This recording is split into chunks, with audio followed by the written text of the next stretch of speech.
menina, sua máquina já tá lavando, tá vendo? Tá fazendo esse barulho porque eu pus o motor errado. Até sábado eu venho trocar o motor, tá bom?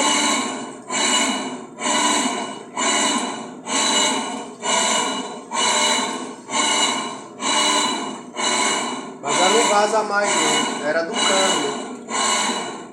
O câmbio é essa peça aqui, ó. Essa é a peça que nós trocou, ó, a marca de vazamento. Tá bom?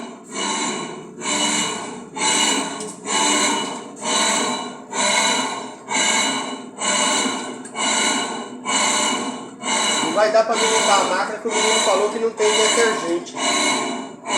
Tá bom?